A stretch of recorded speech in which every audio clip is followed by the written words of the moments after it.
Hello dear aspirants, welcome करता है आपका editorial and opinion insight session for CSS and PMS exams preparation. I hope all of you are doing great and as you know very well कि हम यहाँ पर daily basis के ऊपर current affair, Pakistan affair, IR और SA के related जितने भी इंपॉर्टेंट ओपिनियंस हैं, एडिटोरियल्स हैं, उनकी हम एक डिटेल्ड और एग्जाम ओरिएंटेड डिस्कशन भी करते हैं, उनका एनालिसिस भी करते हैं, जो हमारे सीएसएस और पीएमएस एग्जाम्स प्रिपरेशन के लिए बहुत ज़्यादा इंपॉर्टेंट है। डियर एस्पिरेंट्स, जो हमारे opinion and editorial insight session है फॉर द होल ईयर रहेगा 2026। जितने भी हमारे एस्पिरेंट्स हैं वो अपने सीएसएस 2027 के लिए अपनी नोट्स मेकिंग कर सकते हैं, अपनी न्यू डेवलपमेंट्स को कवर कर सकते हैं। देखिए, हमारा पर्पस एक ही है और मैं अपने प्रीवियस लेक्चर्स में भी बारहा बता चुका हूं कि आपकी एनालिटिकल एबिलिटी, एनालिटिकल अप्रोच बहुत ज़्यादा मैटर करती है हमारे मेन एग्जाम्स के लिए। नो डाउट, जैसे कि मैं पहले भी बताता आ रहा हूं कि और भी बहुत सारी चीज़ें मैटर करती है हमारे मेन एग्जाम्स के लिए। अब जो डेली बेसिस वाले स्टूडेंट हैं वो चाहे वीडियो को आगे कर सकते हैं, लेकिन जितने भी हमारे साथ न्यू स्टूडेंट अटैच हो रहे हैं उनको बताना ज़रूरी है। तो अब यहां पर मैं बात कर रहा था कि बेसिकली और भी बहुत सारी चीज़ें मैटर करती है हमारे मेन एग्जाम्स के लिए। अगर देखा जाए तो बेसिक कॉन्सेप्ट्स आपके क्लियर होने चाहिए, पॉलिश्ड नॉलेज होना चाहिए, आप एक अच्छी ओपिनियन दे सकते हो, लेकिन इन तमाम में से एक और चीज़ भी प्रायोरिटी पर होती है और वो होती है आपकी राइटिंग स्किल, जो कि मेन एग्जाम के लिए मैटर करती है। लेकिन जो हमारा क्या लेके एनालिसिस है, जो हमारा क्या है एग्जाम ओरिएंटेड एनालिसिस की मैं बात कर रहा हूँ, बैलेंस अप्रोच एनालिसिस, जो बेसिकली एग्जामिनर की रिक्वायरमेंट है। अब वो हमारे रिटर्न जो है क्वालिफाई करने में तो हेल्प करता ही करता है, लेकिन हमारे इंटरव्यू के अंदर भी अपना इंपॉर्टेंट रोल प्ले करता है। तो आपका जो एनालिसिस है वो एग्जाम ओरिएंटेड होना चाहिए, बैलेंस अप्रोच के साथ होना चाहिए, और यही हमारा यहाँ पर पर्पस है। देखिए, हम यहाँ पर एक जो है यहाँ पर लेक्चर जो डेली यहाँ पर कवर करते हैं, उसके अंदर हम मल्टीफेरियस टॉपिक्स को इसलिए कवर करते हैं ताकि हमारे करंट अफेयर के रिलेटेड, पाकिस्तान अफेयर के रिलेटेड, आईआर के रिलेटेड और ऐसे के रिलेटेड जो भी इंपॉर्टेंट टॉपिक्स होते हैं उनको फिर जो हम यहाँ पर एनालाइज करते हैं, डिस्कस करते हैं। तो आप ये समझ लें कि डेली बेसिस के ऊपर आप मेन एग्जाम्स का जो अंदर एक पेपर को आप डी कोड कर रहे हैं यहाँ पर बैठकर। जस्ट आपने 1 घंटा डेली दे, आपका जितना भी है इंपॉर्टेंट जो टॉपिक्स है वो आपके कवर होते जाएंगे डेली बेसिस के ऊपर, ठीक है। तो जो हमारे क्या लेके मेन एग्जाम्स के लिए भी बहुत ज़्यादा ज़रूरी है। तो आप ये समझे कि एक अपनी हैबिट बना ले, डेली बेसिस के ऊपर भी काम करना है, बजाय इसके कि आप बाद में जो आर्टिकल्स ढूंढते फिरें, मैगजीन्स ढूंढते फिरें यहाँ पर कि हमें आपको रिसोर्सेज मिल जाए करंट अफेयर के प्रिपरेशन के लिए, फिर यहाँ पर शॉर्टकट बुक आपको मिल जाएंगी, फैक्ट बुक मिल जाएंगी, फिर मार्क्स पता है कितने आते हैं, वही 50 देगा आपको, वो भी पता नहीं देगा या नहीं देगा, ठीक है। अगर 70 तक, 60 to 70 तक अगर आप मार्क्स को लेकर जाना चाहते तो आपको डे 1 से जो है यहाँ पर प्रेपरेशन करनी पड़ेगी करंट अफेयर की। और 2026 के अंदर बहुत सारी न्यू डेवलपमेंट्स हमें होते हुए नजर आ रही हैं, रीजनल लेवल के ऊपर और ग्लोबल लेवल के ऊपर। जिस तरह हमें यहाँ पर चेंजिंग जियोपॉलिटिकल लैंडस्केप देखने को मिल रहा है, आपका जिस तरह यहाँ पर वर्ल्ड ऑर्डर के चेंज हो रहा है या चेंज किया जा रहा है, या इसके अंदर एक न्यू ट्रांसफॉर्मेशन देखने को मिल रही है। अब ये वही चीजें हैं जो मैं डेली बेसिस के ऊपर बार बार रिपीट करता हूं और बताता हूं, और ये जरूरी है। ये इसलिए मैं बताता हूं ताकि जितने भी हमारे न्यू एस्पिरेंट्स हमारे साथ एंगेज हो रहे हैं, अटैचमेंट हो रही है, उनको इन चीजों का पता होना चाहिए। ये लेक्चर स्पेशली हमारा है ही सीएसएस और पीएमएस एग्जाम्स प्रिपरेशन के लिए है। तो यहां पर आपका टाइम वेस्ट नहीं होगा, आप कुछ ना कुछ लर्न करके ही जाएंगे। तो अब चलते हैं हमारे लेक्चर की तरफ, लेकिन उससे पहले इंपॉर्टेंट हमारे पास एक लिटरेरी स्टेटमेंट और फिलोसफिकल स्टेटमेंट होती है जो हम डिस्कस करते हैं, ठीक है, जो हमारे ऐसे के पेपर के पॉइंट ऑफ व्यू से काफी इंपॉर्टेंट रहती है। चाहे हमारा ऐसे का पेपर यहाँ पर कह ले के सीएसएस का है, चाहे पीएमएस का है, दोनों के लिए बहुत इंपॉर्टेंट है। नो प्रॉब्लम, अगर आप यहाँ पर बहुत सारे एस्पिरेंट्स का इंटरेस्ट नहीं है मेन एग्जाम के अंदर लिटरेरी स्टेटमेंट या फिलोसफिकल स्टेटमेंट को अटेम्प्ट करने का, लेकिन इससे आपके आइडियाज जल्दी पिक होना शुरू हो सकते हैं, उसके बाद आपकी ब्रेनस्टॉर्मिंग इससे फास्ट हो सकती है। उसकी रीजन क्या होती है मैं पहले बता चुका हूं। जब आप लिटरेरी स्टेटमेंट को यहाँ पर डी कोड करने बैठते हैं तो आप अपने दिमाग के ऊपर वजन डालते हैं और सोचने के ऊपर मजबूर करते हैं, तो वो फिर क्या करता है, यहाँ पर स्पोर्टिंग आर्गूमेंट्स जो वो पिक करके लाता है। जहां जहां से भी उसको मिलता है। तो इससे क्या होता है कि आपके आइडियाज यहां पर जो है वो डेवलप होना शुरू हो जाते हैं। स्टार्ट में आपको यहां पर प्रॉब्लम आ सकती है जितने भी बिगिनर्स हैं, लेकिन वही बात है ना कि practice makes a man perfect. ठीक है, तो अब यहां पर आपने डेली बेसिस के ऊपर चीजों को स्मूथली लेकर चलना है, काम करना है। अगर आप इंग्लिश लैंग्वेज की यहां पर जो प्रैक्टिस कर रहे हैं, ठीक है, तो आप इसको भी साथ साथ अपने ऐड करते जाएंगे। बहुत इंपॉर्टेंट टॉपिक है हमारा। तो अब यहां पर स्टेटमेंट को देखते हैं, जॉन लॉक। अब जॉन लॉक आपको पता है कि इंग्लिश फिलोसफर भी रहे हैं, यहां पर सोशल कॉन्ट्रैक्ट इनकी थ्योरी भी देखने को मिलता है। पॉलिटिकल साइंस के जो है यहां पर हमें फिलोसफर देखने को मिलते हैं, थिंकर। अब यहां पर देखा जाए तो पीएमएस के एग्जाम के अंदर 4 प्रोविंसेस आपके हैं, तो 4 प्रोविंसेस के अंदर 4 पीएमएस हमारे एग्जाम्स हैं। तो यहां पर कहीं ना कहीं पे जो है वो कह ले के, स्पेशली अगर मैं बात करूं यहां पर पंजाब की, तो वहां पर जो है लॉक, थॉमस हॉब्स को, उसके बाद यहाँ पर हॉब्स, उसके बाद यहाँ पर रोसो को तो लाजमी कहीं ना कहीं पर वो दे ही देता है सोशल कॉन्ट्रैक्ट के नाम पर। इसी तरह सीएसएस का एग्जाम उठाकर देख ले, कहीं ना कहीं पर जॉन लॉक जो है आते हुए आपको नजर आएंगे। तो जॉन लॉक इंपॉर्टेंट यहाँ पर फिलोसफर है, इनको लाजमी प्रिपेयर करें पॉलिटिकल साइंस के अंदर। ठीक है, तो अब इनकी जो स्टेटमेंट है वो हमने प्रीवियस में डिस्कस किया था रोसो के नेचुरल जो है ना स्टेट की हमने बात की थी, लेकिन अब हम बात करने वाले हैं यहाँ पर जॉन लॉक क्या कहते हैं कि Wherever law ends, tyranny begins। जहां कहीं पर भी अगर लॉज यहां पर खत्म हो जाते हैं तो समझो वहां पर जुल्म स्टार्ट हो जाता है। और यही चीज हमें यहां पर देखने को मिली। ठीक है, तो जिस तरह आपका मल्टीलैटरलिज्म यहां पर जो है वो कह ले के हिचकोले खाता हुआ नजर आया, आप यही समझ ले। जो मल्टीलैटरल सिस्टम है आपका, जितने भी आपके कह ले के यहां पर ग्लोबल इंस्टीट्यूशंस है, उनके जो लॉज यहां पर बनाए गए थे, क्या आज वो फॉलो किए जा रहे हैं? यहां पर जो पॉलिटिकल लीडरशिप ने स्टेटमेंट की है कि दी है कि आपका ओल्ड रूल बेस्ड ऑर्डर यहां पर जो है वो एंड हो रहा है। तो आप क्या समझते हैं, जब जहां पर लॉ अगर आपके नहीं, लॉज ही अगर आपके नहीं रहेंगे, कानून ही अगर आपके नहीं रहेंगे, तो फिर जुल्म तो यहां पर स्टार्ट होगा ही होगा। और जुल्म की एग्जाम्पल आपके सामने ही, यहां पर मिडिल ईस्ट वाला मामला सामने ही। तो अब ये इस चीज का अंदाजा लगाएं कि लॉज जो बनाए गए थे आफ्टर वर्ल्ड वॉर 2, ठीक है, अब आप अगर आईआर के स्टूडेंट है, आपने लिबरलिज्म भी पढ़ा होगा, रियलिज्म भी आपने पढ़ा होगा। ठीक है, तो अब अगर देखा जाए तो जो इंस्टीट्यूशंस बनाए गए, पर्पस क्या था? बेसिकली कॉपरेशन का। इंस्टीट्यूशन का क्या मकसद था? ताकि लोग यहां पर मिल बैठकर जो है वो रहे, सिविलाइजेशन को बचाया जा सके, कॉपरेशन हो सके। लेकिन वो चीज अभी जो हमें एंड होते हुए नजर आ रही, ये चीज है बेसिकली। ठीक है, तो आई होप आपने इसको अंडरस्टैंड किया होगा। अब यहां पर जितने भी एग्जांपल्स हैं, अगर आप ऐसे की आउटलाइन लिखना चाह रहे हैं तो सपोर्टिंग आर्गुमेंट जितने भी आप यहां पर पिक करते जाएं। ठीक है, ये चीज भी है।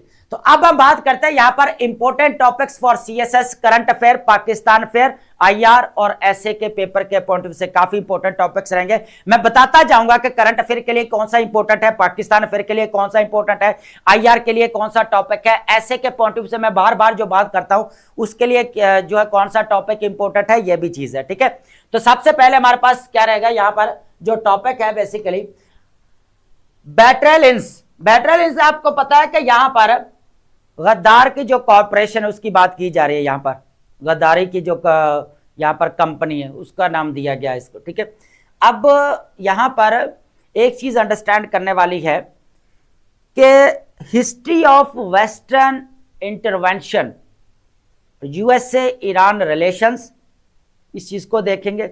इसके अंदर इंपॉर्टेंट जो चीज है ना, पॉलिटिकल एक्सपीडियंसी, जहां पर आज के पॉलिटिकल लीडर्स को लर्न करना चाहिए, सबक हासिल करना चाहिए, और वो क्या है वो देखेंगे। इसके अंदर जो है ना हम बात करेंगे शाह की हिस्ट्री को डिस्कस करेंगे। नो डाउट पूरा यहां पर यूएसए और ईरान का तो रिलेशन रहेगा, लेकिन इसके अंदर जो हम रिजा शाह पहलवी की जो बात करते हैं उसका जो है यहां पर पूरा जो है थोड़ा सा हिस्टोरिकल बैकग्राउंड अंडरस्टैंड करेंगे। ईरान को अगर देखा जाए तो आज 120 साल जो कहा जा रहा है कि इसको बेसिकली यहां पर इसके साथ हिसाब किताब जो है वो किया जा रहा है।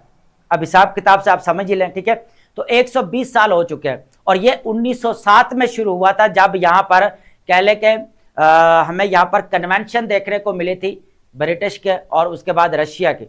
1907 के अंदर, जिसमें यहाँ पर ईरान को डिवाइड किया गया था। ये बहुत इंपॉर्टेंट टॉपिक रहने वाला है। और उसके बाद आपको पता ही है यहाँ पर पाकिस्तान ने अपना क्या रोल प्ले किया और पाकिस्तान को क्या यहाँ पर जितने भी सिविल कह लें कि या मिलिट्री लीडरशिप रही है उनको क्या यहाँ पर सबक हासिल करना चाहिए, तो ये भी चीज़ है। इसके अंदर बड़ा इंटरेस्टिंग आज का हमारा जो है वो कह लें कि आज का मटीरियल आने वाला है या डिस्कशन आप कह सकते हैं, बहुत इंपॉर्टेंट है, क्योंकि ये टोटली अगर देखा जाए तो मिडिल ईस्ट की वॉर के साथ रिलेट करता है, बहुत इंपॉर्टेंट है। सेकंड हमारे पास the economic connection, the Hormuz crisis a catalyst for India Pakistan economic integration. यहां पर ये इंपॉर्टेंट स्टेटमेंट है, बाकी आप एक साइड पर रखें। पाकिस्तान और इंडिया इकोनॉमिक इंटीग्रेशन, ये इंपॉर्टेंट चीज है। अब आपको भी पता है कि मिडिल ईस्ट की वजह से यहां पर सिर्फ पाकिस्तान अफेक्ट नहीं हुआ है, इंडिया भी हो रहा है, दोनों कंट्री हो रहे हैं। अब यहां पर जो है डिस्कशन हम करने वाले, एक एग्जांपल दूंगा कि देखे चाइना और इंडिया का आपस में बाउंड्री क्लैशेस चलते रहते हैं, डिस्प्यूट चलता रहता है, लेकिन उनकी ट्रेड नहीं रुकी।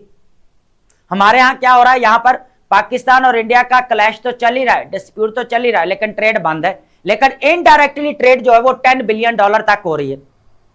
और वर्ल्ड बैंक क्या कह रहा है, $37 बिलियन जो दुबई से होकर यहां पर एक दूसरे से हो रही है, यह चीज भी है ना। तो अब यहां पर चीज क्या है कि दोनों का जो यहां पर जो लॉस हो रहा है रीजन के अंदर, दोनों को फेस करना पड़ रहा है। अब यहां पर देखें टापी का प्रोजेक्ट था, तुर्कमेनिस्तान, अफगानिस्तान, पाकिस्तान और इंडिया, इसके ऊपर मैं अपनी डिटेल डिस्कशन प्रीवियस लेक्चर में कर चुका हूं, जहां पर पाकिस्तान को 500 मिलियन जो है यहां पर डॉलर का फायदा होने वाला था। अफगान ट्रांजिट फीस जो बात कर रहा हूं मैं, जो यहां पर पाकिस्तान से होकर इंडिया जाने थी, लेकिन वो टापी का प्रोजेक्ट यहां पर पेंडिंग में पड़ा है। उसकी देख ले रीजन आपके सामने है, अफगानिस्तान वाला मैटर, इधर से पाकिस्तान और इंडिया का इश्यू। अब दोनों एनर्जी क्राइसिस का सामना कर रहे हैं। मिडिल ईस्ट के अगर देखा जाए तो इंडिया और पाकिस्तान दोनों डिपेंडेंट है, दोनों डिपेंडेंट है। पूरा स्टैट्स भी डिस्कस करेंगे, इसके अंदर जो कुछ इंपॉर्टेंट स्टैट्स है वो आपने लाजमी नोट डाउन करने। उसके बाद हमारे पास trade with Middle East hit by tensions, यहां पर ट्रेड अंडर प्रेशर, पाकिस्तान की बात कर रहे हैं। अब यहां पर स्टैट्स डिस्कस किए गए हैं कि बेसिकली जो इंपोर्ट और एक्सपोर्ट कितने परसेंटेज कम हुई है, कितने परसेंट यहां पर बढ़ी है। यहां पर गल्फ स्टेट्स की मैं बात कर रहा हूं। इसके अंदर जो स्टैट्स दिए गए हैं मार्च वाले, ठीक है, मार्च की मैं बात कर रहा हूं, मार्च 2026, तो यहां पर कितने हैं। उसके बाद अगर देखा जाए जुलाई से मार्च तक कितने रहे, इसको भी डिस्कस करेंगे, बहुत इंपॉर्टेंट है। इसके अंदर जो बेसिकली स्टैट्स हैं वो इंपॉर्टेंट है, वो हम नोट डाउन करेंगे, ठीक है, कि पाकिस्तान का यहां पर जो ट्रेड कितनी रही, एक्सपोर्ट कितनी रही और इंपोर्ट कितनी रही। फोर्थ नंबर पर है हमारे पास extreme heat global agri food system to break UNO report warns. तो यहां पर बेसिकली यूएनओ की तरफ से जो है यहां पर वार्न किया गया, और यहां पर जो है वो कह लें कि जो मेट्रोलॉजिकल हमें यहां पर ऑर्गेनाइजेशन देखने को मिलती है, या उसके बाद दूसरा फूड एंड एग्रीकल्चर ऑर्गेनाइजेशन देखने को मिलती है, तो दोनों की तरफ से जो यहां पर वार्न किया गया। स्पेशली अगर बात की जाए पाकिस्तान के, तो हीट वेव्स का सामना करना पड़ सकता है और उसके नेगेटिव इंपैक्ट क्या है उसको भी डिस्कस करेंगे। तो सीधा अगर देखा जाए तो एक तो एग्रीकल्चर के लिए के रिलेटेड है ये टॉपिक, दूसरा यहां पर फूड सिस्टम के रिलेटेड है, ये Pakistan in case of Pakistan, और उसके बाद जो इंपॉर्टेंट चीज यहां पर क्या है, global threat to agri food system, इसके डिस्कशन करने वाले, ये भी काफी इंपॉर्टेंट है, और ये क्लाइमेट चेंज के साथ बेसिकली इसको रिलेट करेंगे। उसके बाद हमारे पास फिफ्थ नंबर पर है, आपको पता है कि यहां पर मिडिल ईस्ट के अंदर मामला चल रहा है, ठीक है।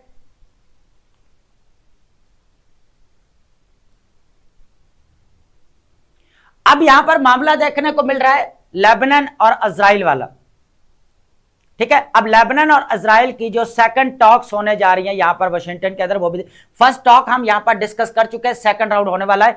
10 डेज का यहां पर जो है, यहां पर जो कह ले के एक्सटेंशन की गई थी, सीज फायर की गई थी, तो अब दोबारा जो उसका क्या होता है, डिमांड्स क्या है, अब दोनों तरफ से लेबनान की तरफ से क्या कहा जा रहा है, ये भी चीजें डिस्कस करने वाले, ठीक है। तो ये भी इंपॉर्टेंट रहेगा हमारे पास, Lebanon Israel talks second round, ठीक है, इसको भी डिस्कस करेंगे। उसका देखिए मिडिल ईस्ट के मामले में आप लेबनान वाला केस यहां पर स्किप नहीं कर सकते। इस्लामाबाद टॉक्स हुई तो ये हिस्सा थी यहां पर लेबनान वाला, ठीक है, तो सीज फायर करवाई गई यहां पर। उसके बाद आपको पता है यहां पर एक और चीज भी मैं बताता चलूं कि और भी बहुत सारे टॉपिक्स थे जो मैंने ऐड नहीं किए, जो वॉर के रिलेटेड थे, वॉर के रिलेटेड ऑलरेडी बहुत सारी हमारी डिस्कशंस हो चुकी हैं, बार बार टॉपिक हमारे रिपीट हो रहे होते हैं, तो इसलिए मैंने उसको ऐड नहीं किया। तो आपको बिल्कुल परेशान होने की जरूरत नहीं है कि सर आपने बाकी जो है ओपिनियन से एडिटोरियल के टॉपिक्स थे वो आपने ब्रेक डाउन नहीं किए या उनको आपने ऐड नहीं किया, तो उनका कोई फायदा नहीं ऐड करना था, इसलिए कि वो ऑलरेडी हम डिस्कस कर चुके हैं, वो हमारे एक किस्म का रेपिटेशन है, तो हम दोबारा रिपीट नहीं करना चाहते क्योंकि उनके अंदर कोई न्यू डेवलपमेंट्स देखने को नहीं मिल रही। अब यहाँ पर फाइनल टॉक्स होती हैं तो देन जो हम फिर अब पूरा जो है यहाँ पर जो है डिस्कशन कर लेंगे, ठीक है। जो हर्डल आ रही थी वो हम डिस्कस किया हमने प्रीवियस लेक्चर के अंदर, तो अब और जो कह ले कि पूरा वॉर के रिलेटेड है। उसके बाद एक और एडिटोरियल आपका आया हुआ है, International Labour Organization unemployment rate, जो हमें जो जॉब लॉस की बात की थी हमने 3.3 मिलियन लोगों की इधर पाकिस्तान के अंदर, तो वो भी आज टॉपिक था, लेकिन आज हमने पिक नहीं किया क्योंकि हम प्रीवियस लेक्चर के अंदर उसको डिस्कस कर चुके हैं। आई होप चीजें आप अंडरस्टैंड कर रहे होंगे। देखिए हम टॉपिक उठाने को मैं 6 ही उठा सकता हूं, 7 ही उठा सकता हूं, लेकिन रेपिटेशन हो रही होती। कुछ टॉपिक ऐसे होते हैं जिनकी जरूरत नहीं होती, जो एक न्यूज की तरह लग रहा है। हमारा काम न्यूज देना नहीं है, हमारा काम है डिस्कशन करना, एनालिसिस करना, एग्जाम ओरिएंटेड एक्सप्लेन करना चीजों को, और उसके लिए अपनी नोट्स मेकिंग करना, अगर आप चीजों को अंडरस्टैंड कर पा रहे हैं, ठीक है। अब बहुत सारी ऐसी चीजें हमें भी पता होता है, हम ऐड नहीं कर रहे होते क्योंकि हम यहां पर अगर एक टॉपिक डिस्कस कर रहे हैं तो उस टॉपिक के अंदर जो इंफॉर्मेशन होती है, जो मटेरियल होता है, हम वही डिस्कस करते हैं। अब बहुत सारे स्टूडेंट्स को यह भी ताफुजात होता है कि सर आपने वो चीजें नहीं बताई या आप वो चीजें स्किप कर गए। उसकी रीजन क्या आती है, आप ये तो देखें यार, सेंस रखें कि जो टॉपिक के अंदर जो कहा गया है सर ने वही डिस्कस किया है। अगर मैं ओवरऑल अगर मेरी डिस्कशन रहे एक टॉपिक के ऊपर तो फिर तो मैं हर एंगल से डिस्कस करूं, वो तो फिर मेरी अपनी चॉइस होगी ना, क्योंकि यहां पर जो टॉपिक दिया हमने तो उनको एनालाइज करना है, ब्रेक डाउन करना है, ठीक है। तो यहां पर बी पॉजिटिव रहा करें, थोड़ा सा चीजों को अंडरस्टैंड करने की कोशिश किया करें। अब डेली बेसिस के ऊपर हमारी चीजें जो है रिपीट हो रही होती है, उसके अंदर मुद्दा एक होता है, छोटी छोटी डेवलपमेंट जो हो रही होती है उनको हम ऐड करते हैं, ठीक है। और लास्ट में हम वोकैब की बात करते हैं, और वोकैब मैं डेली बेसिस के ऊपर कह रहा हूं कि वोकैब आपकी बहुत इंपॉर्टेंट है। जिस तरह आप बैंक बैलेंस बना रहे हैं, वोकैब बैंक बनाए, वोकैब बैंक राइटिंग स्किल के लिए बहुत इंपॉर्टेंट है।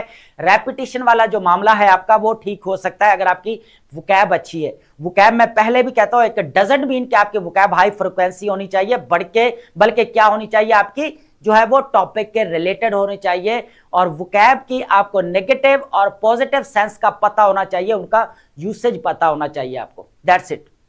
यही मसला आता है जब आप लिखने बैठते हैं ना, तो जहां पर पॉजिटिव आप अपने वर्ड यूज करना था वहां पर नेगेटिव करके बैठ जाए, इसका एक्सप्रेशन कहां पर ठीक होगा, एक्सप्रेशन ठीक नहीं होगा। तो मैं पहले भी बोला, अगर आप अपनी एवेल्युएशन करवाना चाहते हैं तो आप करवा सकते हैं हमसे, ठीक है, विदाउट जो है एनी हेजिटेशन, ठीक है। आपको बिल्कुल जो है वो परेशान होने की जरूरत नहीं, आप लर्न करके ही जाएंगे कुछ ना कुछ चीजें, लेकिन आपने काम करना है। डिस्काउंट ऑफर नहीं है, काम करने में डिस्काउंट ऑफर नहीं है, काम करना पड़ेगा, दैट्स इट। इसके अंदर कोई मोटिवेशन की जरूरत नहीं है आपको, ठीक है। काम करना है आपने, और हमने काम करवाना है अगर आप हमको ज्वाइन करते हैं, ठीक है। अब बात करते हैं, सबसे पहले हमारे पास जो टॉपिक रहेगा सबसे हिस्ट्री के रिलेटेड रहेगा। टॉपिक हिस्ट्री है, जियोपॉलिटिक्स, उसके बाद डिप्लोमेसी, ईरान, पाकिस्तान, यूएसए, ये सारे हमारे पास चीजें रहेंगी। इसके अंदर इंपॉर्टेंट चीज है हिस्ट्री की, मैंने बात की है तो हिस्ट्री को सबसे पहले अंडरस्टैंड करेंगे।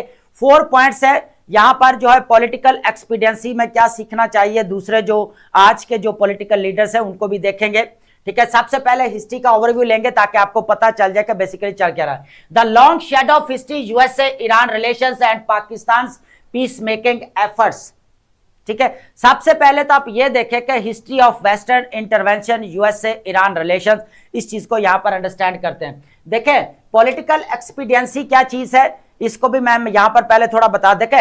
ऐसे फैसले होते हैं जो बेसिकली वक्ती तौर पर किए जाते हैं, जो पॉलिटिकल इंटरेस्ट को सामने रखते हुए किए जाते हैं।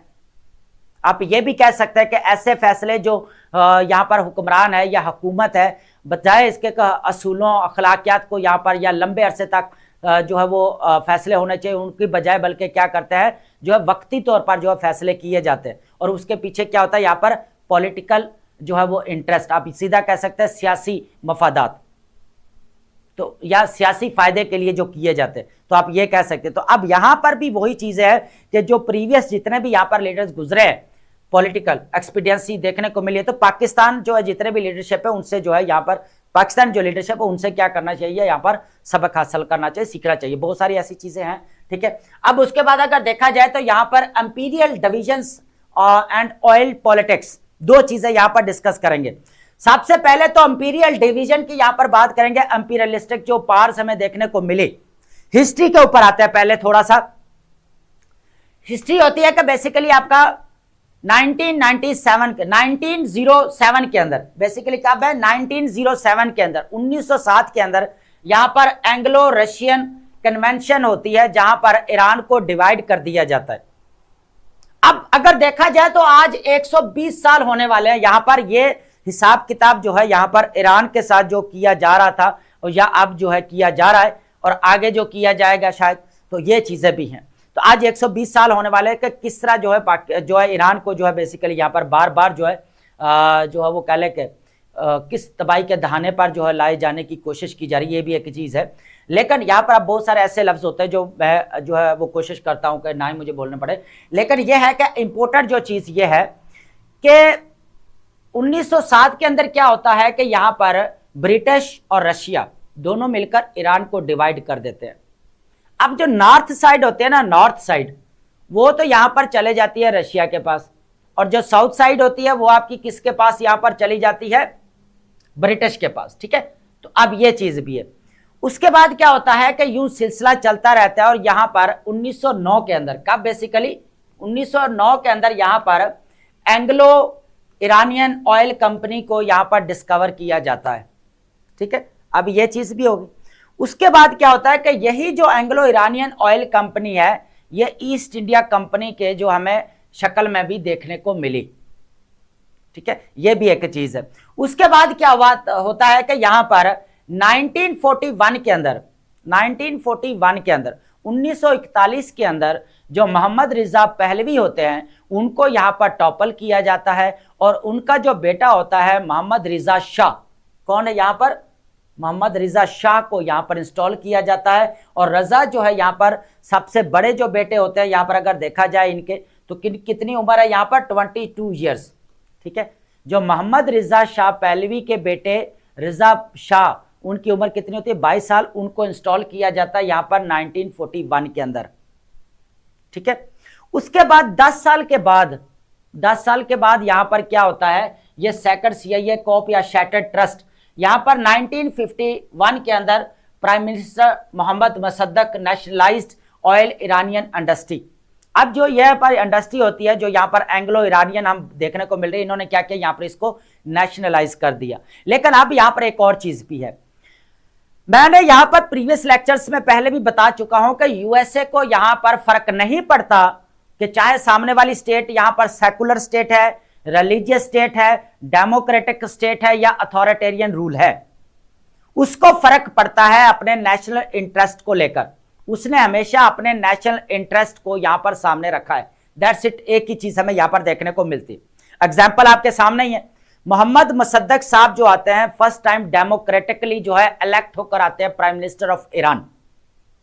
तो अब यहां पर डेमोक्रेसी जो है सबसे बड़ी ओल्डेस्ट हमें कौन सी देखने को मिलती है, यूएसए की, ठीक है। हम एशियन टाइम में नहीं जा रहे, पीछे नहीं जा रहे, हम सिर्फ यूएसए तक ही रहेंगे, 250 साल पीछे जाएंगे सिर्फ, ठीक है। तो अब यहां पर क्या होता है कि डेमोक्रेटिकली जो इलेक्ट होकर आते हैं उनको टॉपल कर दिया जाता है। और मुसद्दक साहब का सबसे बड़ा काम क्या है, यहां पर जो एंग्लो ईरानियन जो ऑयल कंपनी उसको नेशनलाइज कर देते हैं, ठीक है। यहां तक स्टोरी समझ आ गई। फिर क्या होता है, CIA इंजीनियरिंग कॉप एंड उसके बाद कू हमें देखने को toppling Mosaddegh and restoring the shah. फिर क्या होता है 1953 के अंदर क्या होता है, मुसद्दक साहब को यहां पर टॉपल कर दिया जाता है और यहां पर पिक कर लिया जाता है शाह साहब को। अब शाह साहब को यहां पर पिक किया जाता है, इंस्टॉल कर दिया जाता है। तो शाह साहब यहां पर अगर देखा जाए तो 26 ईयर तक जो हमें देखने को मिलते हैं, ऑलमोस्ट की बात कर रहा हूं 26 ईयर, ठीक है, राइट। अब यहां पर एक और चीज भी है, अब ये शाह साहब जो है ना अपनी एक बुक लिखते हैं आंसर टू हिस्ट्री, जिसके अंदर जो स्टेटमेंट लिखते हैं वो इंपॉर्टेंट है। वो स्टेटमेंट लिखते हैं कि मेरी मगरब के साथ, वेस्ट के साथ जो ताकत या कह ले के वफादारी वाला जो कह ले के एक एलिमेंट था, जो मुझे इतबार था कि ये नहीं टूटेगा, वही बाद में वो कहते हैं कि वो मैं कहीं न कहीं पर जो है वो कह ले के ये इतबार मेरा गलत था, ये मेरा इतबार जो है वो गलत था, जो ताकत की बेस के ऊपर था, ठीक है। उसके बाद अगर आप यहाँ पर वफादारी और बाहमी इत्मीनान पर मबनी था, ठीक है। बाद में क्या हुआ कि उसने कहा यहाँ पर कि भाई ये मेरा इत्मीनान गलत था। एक चीज और, उसके बाद शाह साहब से जब ना एक इंटरव्यू लिया गया बारबरा वॉल्टर्स की तरफ से, तो यहां पर एक और चीज बताता चलूं कि $20 बिलियन जो है कहा, दावे भी किए जा रहे हैं जो इन्होंने पे करने थे। एक चीज ये भी है। दूसरा ये था कि इन्होंने जो बारबरा वॉल्टर की मैं बात कर रहा हूं, बारबरा वॉल्टर्स ने इंटरव्यू लिया यहां पर शाह साहब का, ठीक है, जो इंस्टॉल किए गए। वहां पर इनसे पूछा गया कि आप कितने अमीर हैं, आपकी कितनी नेटवर्थ है, तो इन्होंने बताया था कि मेरा 50 से 100 बिलियन डॉलर है। 50 से 100 मिलियन डॉलर। ये मैं चीजें यहां पर ऐड कर रहा हूं, ये ऐड है उसके अंदर बेसिकली 50 to 100 यहां पर मिलियन डॉलर जो है, ठीक है। लेकिन एक और चीज भी है, जो अमीर लोग होते हैं ना वो कभी अपना हिसाब किताब नहीं लगाते, उनको पता नहीं होता। यहां पर अमेल्डा मार्कोस हैं जो फेर्डिनेंड मार्कोस की बीवी हैं, और फेर्डिनेंड मार्कोस बेसिकली जो है फिलिपाइन के प्रेसिडेंट रहे हैं। उनकी बीवी ने कहा था कि जो अमीर होता है ना तो वो हिसाब किताब नहीं लगाता, जिसको पता है ना कि उसको कितना अमीर है तो वो अमीर नहीं है। एक चीज ये भी है। अब फेर्डिनेंड की बात कर लेते हैं। यहां पर फेर्डिनेंड मार्कोस जो प्रेसिडेंट रहा और उसका बेटा 2022 के अंदर फिलिपाइन का प्रेसिडेंट भी रहा। अब ये फेर्डिनेंड मार्कोस था जिसके अगर नेटवर्थ की अगर बात की जाए दोस्तों तो बहुत ज्यादा देखने को मिली, 717 मिलियन डॉलर। कितने? 717 मिलियन डॉलर। और उसके बाद अगर इनके बात की जाए 300 बॉक्सेस ऐसे मिले जो बेसिकली यहां पर ज्वेलरी से भरे पड़े थे, 300 बॉक्सेस। उसके बाद स्विस बैंक के अंदर भी जो कहा जाता है वो है कि 120 बिलियन डॉलर जो इनके डिपॉजिट प्लस जो है यहां पर मिलते हैं। फेर्डिनेंड मार्कोस की बात कर रहा हूं जो फिलिपाइन के प्रेसिडेंट रहे, तो यह चीज भी है। उसके बाद यहां पर अगर देखा जाए कुछ रकम जो है यहां पर फिर बाद में वापस भी कर दी गई, और ये सारी चीजें हैं, फिर ये हमारा इतना इंपॉर्टेंट नहीं, लेकिन आगे हम फर्दर डिस्कशन की तरफ जाते हैं। अब यहां पर हो क्या रहा है कि शेक्सपियर ने एक स्टेटमेंट कही की थी, जो उनका जो एक करैक्टर है बेसिकली, अगर आपको लिटरेचर का पता है तो एगो का कहना है कि मैं वो नहीं हूं जो मैं हूं। क्या कहा? मैं वो नहीं हूं जो मैं हूं। ये चीज इंपॉर्टेंट है, इसको आपने अंडरस्टैंड करना। अब यहां पर हम आते हैं अपने थोड़ा सा lessons in political expediency. Leaders include Pakistan past regime has experienced USA alliance vanishing। अब यहां पर जो है ना अमेल्डिया मार्कोस की ऑलरेडी हमने यहां पर डिस्कस कर ली है। If you know how rich you are you aren't rich, इसका मतलब तो अमीर नहीं हो, तो ये चीज हम डिस्कस कर चुके हैं। उसके बाद यहां पर खौरशेफ जो हमें यहां पर नजर आता है, खौरशेफ क्या कहता है, इस चीज को भी देखते हैं। वो कहता है कि भाई जो आपका सेंटो और ये बना है ना जो निगरानी में अमेरिका की, ये एक कह ले के साबुन के बुलबुले की तरह है, साबुन के बुलबुले की तरह है, जो बगदाद पैकेट भी देखने को मिला जहां पर ये पाकिस्तान और ये टर्की और ये सब इसके हिस्से, सेंटो की भी बात की, ये चीज है। उसके बाद यहां पर जो एक्सपीरियंस की बात की गई है, यहां पर सिविल मिलिट्री जो हमें यहां पर रिलेशन पॉलिटिकल लीडरशिप की देखने को मिला, अयूब खान साहब का दौर, याहिया खान का, ज़ियाउल हक का दौर, मुशर्रफ का दौर। उसके बाद हमारे पास कुछ सिविल लीडरशिप भी रही जिनका यहाँ पर ताल्लुकात देखने को बाद में टूटते हुए भी नजर आया कि हमारे बहुत ज़्यादा हमें हिमायत हासिल है। तो अब ये देख ले कि ये अंदाज़ा लगाया। अब शाह वाला एक और भी है यहाँ पर, जब शाह को यहाँ पर ईरानियन रेवोल्यूशन आता है, इसको एग्जाइल किया जाता है, ये मिस्र की तरफ भाग जाता है बेसिकली। तो फिर क्या होता है कि यहाँ पर हालांकि आपको पता है ये प्रो वेस्टर्न भी इनको कहा जाता है। उसके बाद जो है ना यहाँ पर जब अमेरिका का एक सिटी है फोर्ट लाडरडेल है ना, वहां पर जो है उतरते हैं तो इनको लगता है कि यहाँ पर मेरा अच्छा इस्तकबाल किया जाएगा। आपको पता है जिमी कार्टर ने क्या कहा था कि बेसिकली जो ईरान है इस्तेहकाम का जजीरा है। तो यहाँ पर एक ज़रई इंस्पेक्टर खड़े थे जिन्होंने इसको बोला था कि भाई आप पौधे क्यों नहीं लेकर आए। किसको बोला था यहाँ पर? शाह साहब को। ये चीज़ भी है। तो ये वो छोटी छोटी चीज़ें आपके इन्फॉर्मेशन के लिए, जस्ट हिस्ट्री के अंदर ये हुआ। उसके बाद आप देखें कि पाकिस्तान के लीडरशिप के भी काफ़ी हमायत हासिल है, लेकिन वो भी अचानक ख़त्म होते हुए भी नजर आई। ज़ियाउल हक साहब का आपको पता है कि फिर क्या हुआ यहाँ पर, भुट्टो साहब का भी आपको पता है फिर क्या चीज़ है यहाँ पर देखने को मिले। ठीक है, तो अब ये चीज़ें आपके सामने है। तो यहाँ पर पॉलिटिकल एक्सपीडियंसी जो वक्त के सामने रखते हुए जो फैसले किए गए और पॉलिटिकल इंटरेस्ट या पॉलिटिकल फायदे के लिए, सियासी फायदे के लिए किए गए, ठीक है, तो उसके आज आपके सामने ही रिजल्ट्स। तो हिस्ट्री एज ए काउंसलर, अब यहां पर एक सोशल फिलोसोफर है बेसिकली रोमन कार्ल्स नेरेक। कार्ल्स नेरेक क्या कहते हैं इस चीज को देखिए कार्ल्स नेरेक का बड़े इंपॉर्टेंट स्टेटमेंट कहते हैं, I walk backwards into the future with my eyes fixed on the past. अब यहां पर बेसिकली बात यह की जा रही है कि जो फ्यूचर है, मुस्तकबिल है, वो किस में नजर आ रहा है, यहां पर पास्ट के अंदर। तो वो पास्ट की तरफ जा रहा है, जो वो मुस्तकबिल की तरफ जो जा रहा है वो किसकी तरफ है, बेसिकली टर्न हुआ पड़ा है पास्ट की तरफ, जिसके ऊपर उसने अपनी आंखें टिकाई हुई है। अब बात कहने का मतलब यह है कि हम तो बात करते हैं ना कि फ्यूचर है, मींस हम फ्यूचर आगे जा रहे हैं मुस्तकबिल के अंदर, लेकिन उनका जो फ्यूचर है वो किस में जा रहा है, यहां पर पास्ट में जा रहा है। तो आज अमेरिका की सिचुएशन आप देख सकते हैं कि सामने ही है कि यहां पर कि पूरा अगर देखा जाए तो जितने भी नेटो वाले अलाइज थे, यूरोपियन कंट्रीज है, जिस तरह यहां पर रशिया को बुलाया गया, चाइना को बुलाया गया, जापान को, साउथ कोरिया को, लेकिन कोई भी नहीं गया। ठीक है, एकदम आइसोलेशन देखने को मिली, सिर्फ सवाए जो है यहां पर इजराइल के, और कोई भी नहीं। तो यही चीज बेसिकली यहां पर कही जा रही है। उसके बाद उनका यहां पर है कि USA blundering alone into the future distant from Iran strong lies Russia and China. अब आपको पता है कि यहां पर दूसरी तरफ ईरान, उसके बाद चाइना, रशिया, इसका भी आपको जो है वो कले का अलायंस देखने को मिलता है। जिस तरह यहाँ पर स्टेट ऑफ हॉर्मुज के अंदर जो है वो कले के ज्वाइंट मिलिट्री ड्रिल्स यहाँ पर की गई, किसकी तरफ से, बेसिकली किसने की, यहाँ पर ईरान ने, और यहाँ पर जो है वो कले के चाइना ने और रशिया ने। तो अब यहाँ पर इतनी दूर आकर जो है यहाँ पर क्या कर रहा है, बेसिकली यूएसए यहाँ पर लड़ रहा है, और सिर्फ साथ कौन है, यहाँ पर इजराइल है, और बाकी जितने भी, अभी मैंने जो पहले कहा कि जो यहाँ पर यूरोपियन कंट्री जितने भी थे, उन्होंने कहा भैया नाटो का मिशन है ही नहीं, तो वो यहाँ पर स्टैंड करते हुए नजर नहीं आए। तो अब यहाँ पर बात कर लेते हैं पाकिस्तान की। पाकिस्तान देखें एज ए न्यूक्लियर स्टेट होने के नाते एडवांटेजेस तो है, अब दोनों के दरमियान में as a mediator role play कर रहा है, इनके दरमियान में दोनों जो है वो कह लें कि यहाँ पर जो सीज फायर भी करवाई 2 वीक्स की, उसके बाद फर्दर जो है वो सीज फायर को एक्सटेंड करवाया गया। अभी जो बात की जा रही है यहाँ पर सेकंड राउंड की, ठीक है, इस्लामाबाद के अंदर, ठीक है। तो अब इसके अंदर जो हर्डल थी वो तो हम प्रीवियस लेक्चर्स के अंदर डिस्कस कर चुके हैं, लेकिन ये है कि ये टॉपिक जो हमारा था ये हिस्ट्री के ऊपर बेस कर रहा था, जो स्पेशली अगर हम बात करेंगे जो शाह करैक्टर था यहाँ पर, जिसको बार बार जो अगर कहा जाए तो जो कह लें कि यूएसए की तरफ से इंस्टॉल किया गया। एक तो हमने यहाँ पर पहले पढ़ा कि 1941 के अंदर, उसके बाद जो है 1953 के बाद जब यहाँ पर मुस्तदक को जो है यहाँ पर टॉपल किया गया। तो अब अगर देखा जाए ना पूरी हिस्ट्री उठाकर देखी जाए तो कह लें कि वेस्टर्न इंटरवेंशन जो है यहाँ पर देखने को मिली ही है, लेकिन जब से यहाँ पर ईरानियन रेवोल्यूशन आया है उसके बाद तो पूरा सिनेरियो ही चेंज हो गया। तब से लेकर जो है वो कह लें कि यूएसए और ईरान की आपस में नहीं बन रही। अब बात करेंगे नेक्स्ट, हमारे पास इंपॉर्टेंट जो टॉपिक रहने वाला है इकोनॉमी, जियोपॉलिटिक्स, ट्रेड और एनर्जी। अब इसके अंदर काफी इंपॉर्टेंट टॉपिक्स है। देखें अब पाकिस्तान और चाइना ये दोनों किसके ऊपर डिपेंडेंट है, गल्फ स्टेट्स के ऊपर।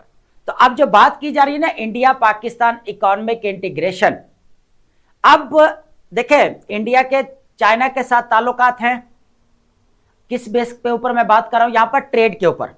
बाकी तो उनके दरमियान में बाउंड्री क्लैशेस हैं, 2020 के अंदर देखने को मिला, फिर यहाँ पर 24 के, उसके बाद यहाँ पर जो हमें यहाँ पर बाउंड्री पूरी जो है यहाँ पर कह लें कि क्लैश ही देखने को मिल रहा है। ठीक है, अब इंपॉर्टेंट चीज पता है यहाँ पर क्या आ रही है कि बाउंड्री क्लैश होने के बावजूद भी उनके आपस में क्या है, यहाँ पर ट्रेड चल रही है। और ट्रेड कितनी है अभी मैं आपको बताता हूं कि कितनी ट्रेड है उनके दरमियान में अभी, एनुअल ट्रेड, ठीक है, तो वो भी चीज है। लेकिन अब अगर देखा जाए फर्स्ट आप ये देखें कि पाकिस्तान और इंडिया दोनों जो है यहाँ पर गल्फ स्टेट्स के ऊपर डिपेंडेंट है। किस तरह है, अब इस तरह देखें एनर्जी चौक पॉइंट की अगर बात की जाए यहाँ पर, तो सबसे पहले हमारे पास क्या आता है कि पाकिस्तान जो है अपना 81% जो है वहां पर कहां से इंपोर्ट करता है एनर्जी, जो है वो कह लें गल्फ स्टेट से। अगर यहां पर इंडिया की बात की जाए तो 40% ऑयल जो है इंपोर्ट करता है और 80% जो है गैस इंपोर्ट करता है गल्फ स्टेट से। ठीक है, अब आपको पता है कि स्टेट ऑफ हॉर्मुज के अंदर तो यहाँ पर जो है वो क्राइसिस देखने को मिल रहा है, क्योंकि अगर पाकिस्तान यहाँ पर अपना ट्रेड रूट यूज करता है तो वो अरेबियन सी के जरिए करता है, जो गल्फ स्टेट्स के साथ अपने कह लें कि पूरी ट्रेड होती है। उसके बाद अगर देखा जाए तो इंडिया की तरफ से क्या हो रहा है, पूरा वही रूट यहाँ पर यूज करता हुआ नजर आ रहा है अरेबियन सी। तो वहां पर भी इनक्योस एंड स्टेबिलिटी देखने को मिल रही थी, जिसकी वजह से दोनों कंट्रीज के अंदर ऑयल प्राइसेस भी यहाँ पर बढ़ती हुई। उनके बाद दोनों के पास यहाँ पर जो वो कह लें कि कोई रिजर्व भी इतने नहीं थे, तो ये चीज भी है। ठीक है, उसके बाद हाई कॉस्ट इनडायरेक्ट ट्रेड। अब देखा जाए तो फ्राइट रेट यहां पर बढ़ चुके हैं, वॉर रिस्क इंश्योरेंस बढ़ चुकी है। जो 1 रुपए की चीज यहां पर इंपोर्ट की जा रही थी अब 2 रुपए की आ रही है। तो अब ये हिसाब लगाया कि ट्रेड डेफिसिट भी यहां पर बढ़ रहा है। तो अब यहां पर 90% जो है हमें इंक्रीज देखने को मिला, जो कि कितना बनता है पर वॉयज का, अगर एक सफर अगर किया जाए तो कितना बनता है, $1.2 मिलियन। आप ये हिसाब लगा लें, ठीक है। Effectively taxing both economies for routing trade through third parties like Dubai. उसके बाद अगर देखा जाए पाकिस्तान और इंडिया के दरमियान में ट्रेड, अब पाकिस्तान और इंडिया के दरमियान में अभी प्रीवियस ईयर में वॉर हुई है, आर्टिफिशियल इंटेलिजेंस वॉर मई के अंदर। तो अब दोनों के दरमियान में क्या है, यहाँ पर टसल्स हैं, लेकिन ट्रेड यहाँ पर बंद कर दी गई। जबकि यहाँ पर इंडिया चाइना के साथ यहाँ पर बाउंड्री इश्यूज होने के बावजूद क्या रहा, दोनों के दरमियान में ट्रेड चल रही है। और वो उसका कितना यहाँ पर वॉल्यूम अगर मैं बात करूं, 127.71 बिलियन डॉलर जो है यहाँ पर हमें एनुअल देखने को मिली 2025 के अंदर जो बात की जा रही है। अब जबकि पाकिस्तान का जो 10 बिलियन की यहाँ पर बात की जा रही है ना, वो दुबई के रास्ते से यहाँ पर इंडिया और पाकिस्तान के दरमियान में ट्रेड होने को देखने में। यहाँ पर वर्ल्ड बैंक क्या कर रहा है, वर्ल्ड बैंक कह रहा है कि भाई यहाँ पर 37%, कितना यहाँ पर 37% है जो दोनों देशों के दरमियान में हो रही है, ठीक है। उसके बाद है ब्रॉडर, अगर देखा जाए इकोनॉमिक एंड सोशल शॉक्स की बात की जाए, रेमिटेंसेस की बात करते हैं यहाँ पर, ठीक है। तो बिलियंस डॉलर जो है दोनों कंट्रीज में आ रहे हैं यहाँ पर। तो अब उसमें देखा जाए तो 14 मिलियन वर्कर्स काम कर रहे हैं गल्फ स्टेट्स के अंदर, ठीक है। और उनमें से अगर देखा जाए तो 9 मिलियन जो लोग हैं वो कौन से हैं, इंडियन हैं, और 5 मिलियन जो है वो कौन है, पाकिस्तानी है। तो अब ये हिसाब लगाए। उसके बाद फर्टिलाइजर जो है यहाँ पर जो है इंपोर्ट करते हैं, वो अलग बात है एग्रीकल्चर सेक्टर के लिए, और रेमिटेंसेस भी डाउन जा रहे हैं ये भी। तो यहाँ पर अगर देखा जाए सोशल शॉक्स भी देखने को मिल रहे हैं। उसके बाद यहाँ पर जो कह लें कि रेमिटेंसेस जो अपना इकोनॉमिक ग्रोथ के अंदर इंपॉर्टेंट रोल प्ले करता है, वो भी यहाँ पर कम होते हुए नजर आ रहे हैं। जहाँ पर पाकिस्तान के 30 to 40 बिलियन देखने को मिल रहा है, वो भी यहाँ पर डाउन जा रहा है। उसकी रीजन क्या है कि यहाँ पर गल्फ स्टेट्स के अंदर जो है बेसिकली जो है वो क्राइसिस चल रहा है, इशू जो चल रहा है, वॉर जो चल रही है, ठीक है। अब यहाँ पर अगर देखा जाए शेयर्ड इंफ्रास्ट्रक्चर्स, अब यहाँ पर टापी का प्रोजेक्ट भी है, या आप टापी कह सकते हैं। अब देखा जाए तो तुर्कमानिस्तान, अफगानिस्तान और पाकिस्तान और यहाँ पर इंडिया के दरमियान में, तो इसके ऊपर ऑलरेडी हमारी बहुत सारी डिस्कशंस हो चुकी हैं, लेकिन यह है कि इसको फर्दर हम डिस्कस कर देते हैं। मैं प्रीवियस लेक्चर के अंदर अपना जो है मैप के जरिए आप लोगों को जो है इसके बारे में समझा चुका हूँ, ठीक है। अब सबसे पहले तो अगर देखा जाए यहाँ पर जो समझने वाली चीज ये है कि जो टापी का प्रोजेक्ट है बेसिकली ये तुर्कमानिस्तान से होता है, अफगानिस्तान, पाकिस्तान और यहाँ पर। अब पाकिस्तान को क्या एडवांटेजेस हो सकता है, बेसिकली पाकिस्तान जो है वो $500 मिलियन जो है यहाँ पर ईयर ले सकता है। किसके बेसिकली बात की जा रही है यहाँ पर, जो ट्रांजिट जो फीस की बात की जा रही है, ठीक है, अफगान ट्रांजिट फीस की, कि पाकिस्तान की तरफ से जो जगह यूज होगी यहाँ पर इंडिया में, जो ये अगर जाती है गैस पाइपलाइन, ठीक है, तो इससे पाकिस्तान जो फीस यहाँ पर जो है वो वसूल करेगा। तो एक चीज ये भी है। तो अब अगर देखा जाए तो अफगानिस्तान में जो है वो कह ले के ऑलरेडी जो है वो इश्यू चल रहा है, पाकिस्तान और इंडिया के ऑलरेडी जो है यहाँ पर कॉन्फ्लिक्ट है या टसल देखने को मिल रही है आपस में। क्योंकि इंडिया की तरफ से अगर देखा जाए तो इंडस वाटर ट्रीटी को यहाँ पर सस्पेंड कर दिया गया आफ्टर पहलगाम अटैक। तो यह भी चीज भी हमें देखने को मिल रही है कहीं ना कहीं पे। तो अब यह हिसाब लगाया कि एक तरफ दोनों स्टेट जो है यहाँ पर एनर्जी क्राइसिस का शिकार हैं, लेकिन जो इंफ्रास्ट्रक्चर जमीनी रास्ते से यहां पर जो लाए जाने की बात की जा रही थी वो नहीं लाए जा रहे, उनके ऊपर काम ही नहीं चल रहा, यह चीज है।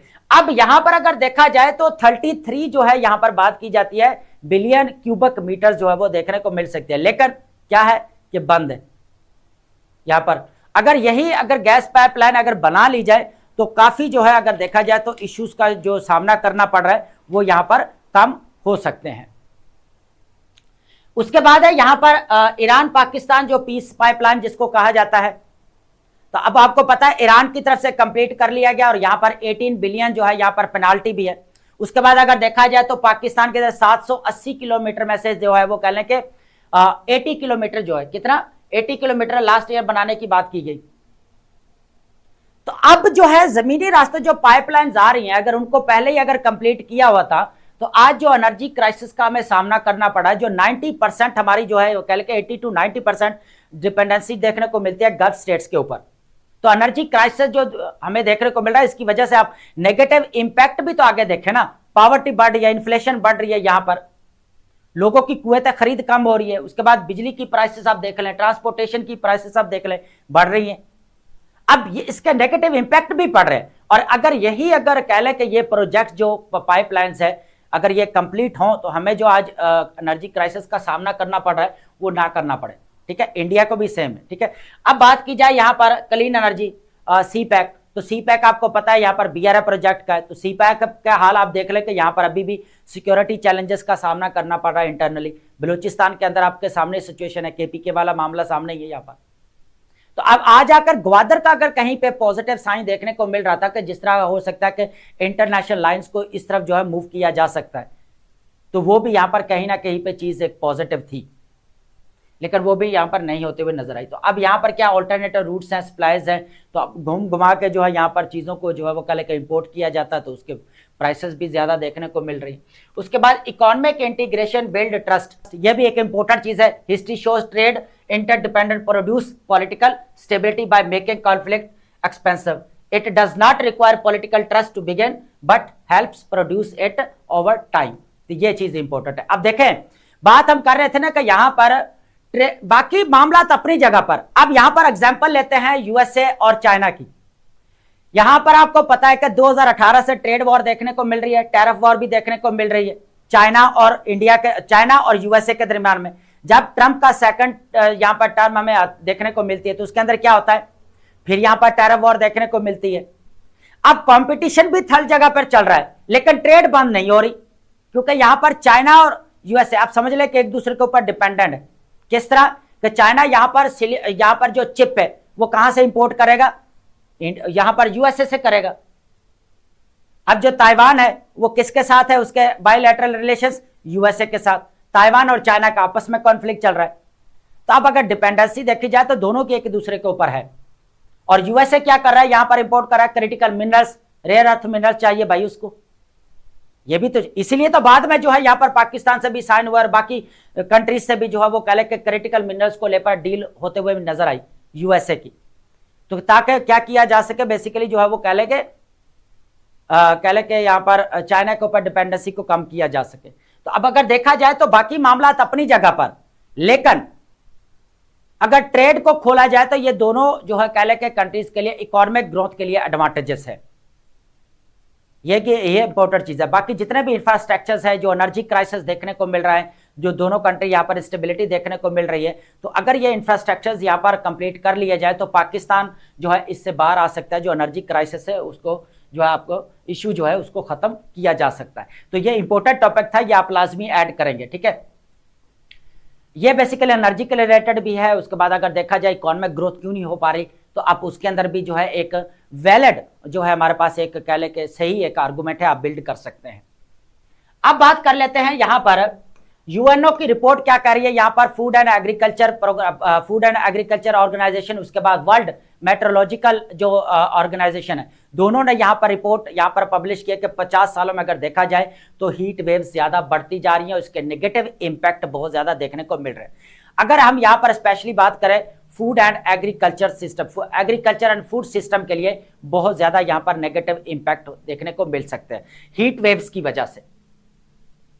अब ये रिपोर्ट है, ये आपने लाजमी नोट डाउन करनी है। एक तो एग्रीकल्चर, उसके बाद फूड इनसिक्योरिटी, उसके बाद एग्रीकल्चर को कैसे अपलिफ्ट किया जा रहा है, लेकिन अब एग्रीकल्चर को जो चैलेंजेस फेस करना पड़ रहा है पाकिस्तान के अंदर, उसमें एक इंपॉर्टेंट आप ये कह सकते हैं कि रेफरेंस कि यूएनओ की रिपोर्ट क्या कर रही है यहाँ पर फूड, उसके बाद agriculture and food system organisation क्या कर रही है, उनकी रिपोर्ट दोनों की।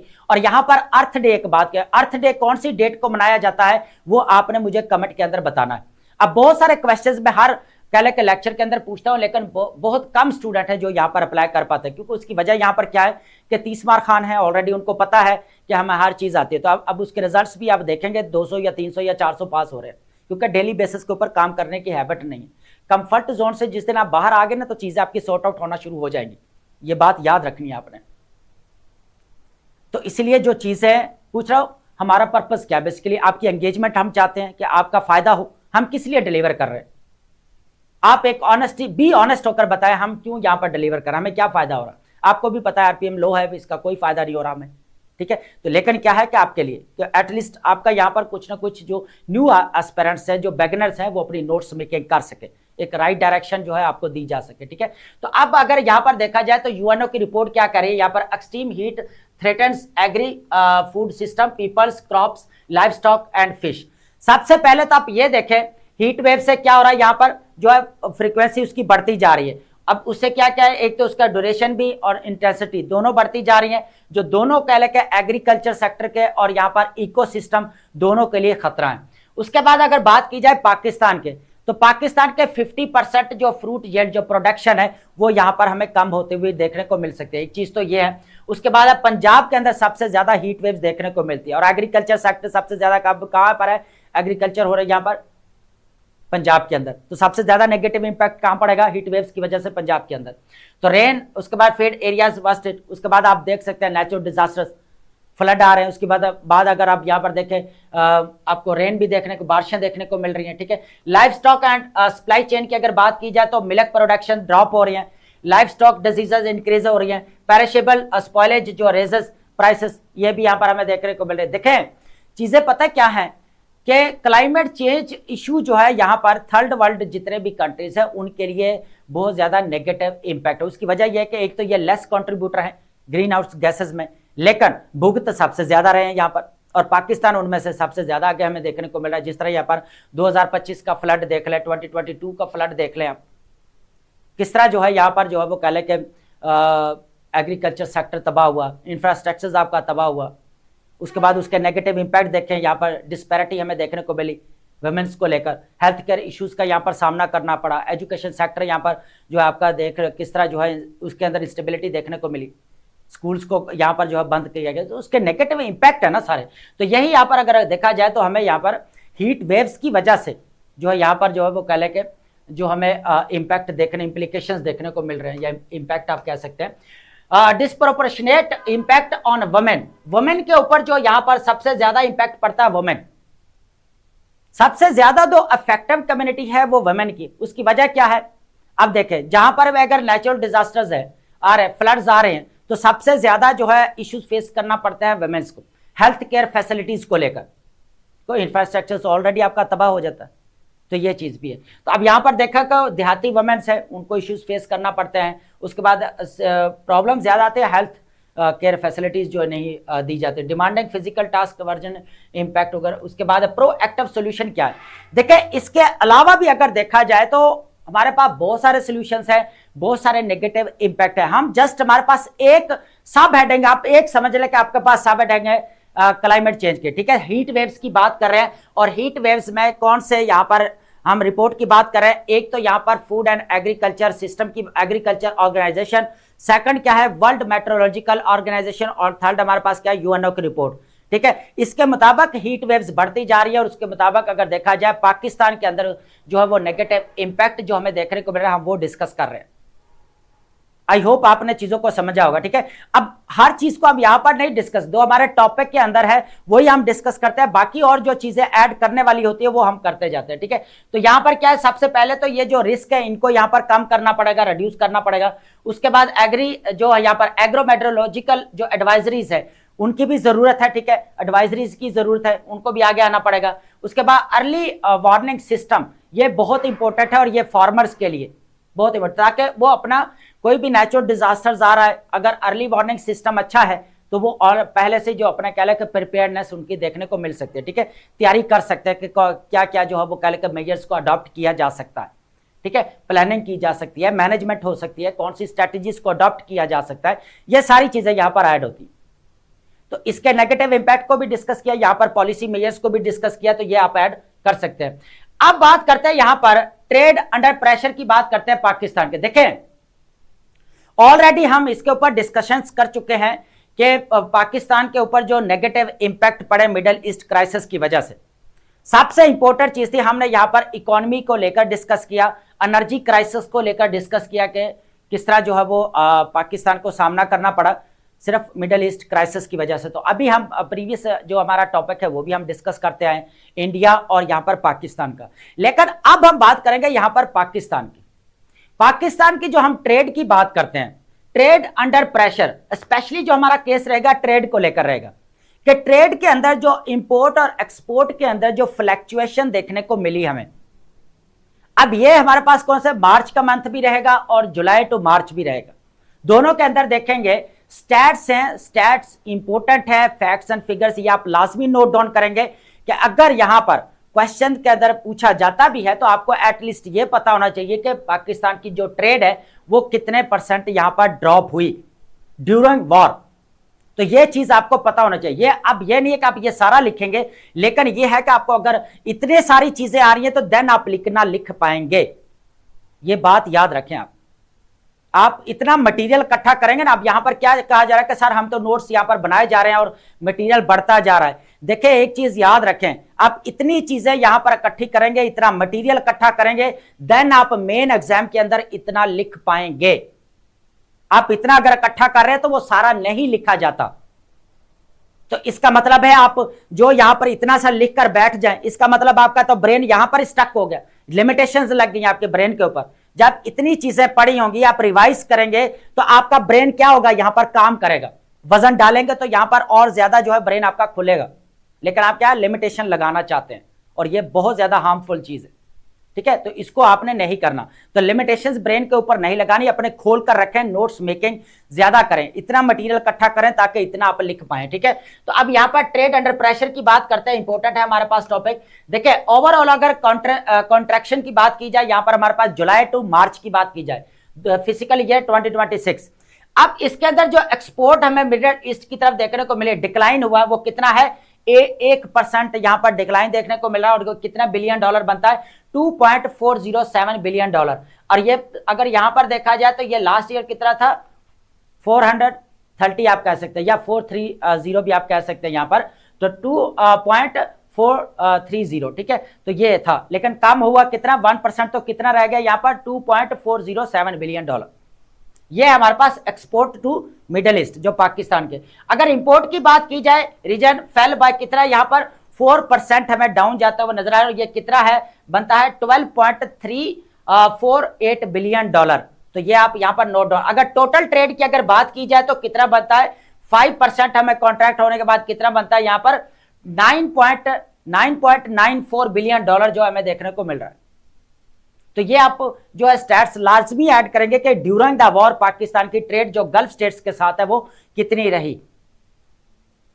अब बात करते हैं, नेक्स्ट हमारे पास पॉइंट है, थोड़ा ऊपर कर लेते हैं ताकि आपको चीजें क्लियर। देखें मार्च परफॉर्मेंस की अगर बात की जाए तो मिडिल ईस्ट से जो इंपोर्ट किया गया है, ओवरऑल मार्च की बात कर रहा हूं मैं। ठीक है, मार्च परफॉर्मेंस हाईलाइट की बात की जाए तो 18% जो है हमें यहां पर डिक्लाइन देखने को मिला, ड्रॉप हुई। तो कितना बनता है, $1.186 बिलियन इंपोर्ट जो है। ठीक है, उसके बाद एक्सपोर्ट कितनी है मिडिल ईस्ट, एज अप 1% है, यहां पर $291.23 मिलियन हमें देखने को मिल रहे हैं। ठीक है, ये एक्सपोर्ट की गई। डिक्लाइन प्राइमरीली लीड बाय, अगर देखा जाए ना, डिक्लाइन जो देखने को मिला, एक तो यूएई है, उसके बाद कुवैत है, बहरीन और जॉर्डन। ये वो कंट्रीज हैं जहां पर ट्रेड हमें कम होते हुए नजर आई। लेकिन अगर बात की जाए यहां पर सऊदी अरेबिया और यूएई, स्पेशली अगर हम बात करें सऊदी अरेबिया की, तो सऊदी अरेबिया के साथ जो है पाकिस्तान के इंपोर्ट और एक्सपोर्ट आपको बढ़ते हुए नजर आई। ठीक है, आपको पता है कि यहां पर पाकिस्तान और सऊदी अरेबिया के दरमियान में जिस तरह यहां पर वॉर स्टार्ट हुई और दोनों ने डिप्लोमेटिक अपना रोल प्ले किया, यह भी एक इंपॉर्टेंट चीज है। उसके बाद अगर देखा जाए पाकिस्तान जो है 90% रिलाई करता है किसके ऊपर, जो है सऊदी अरेबिया और यूएई के ऊपर।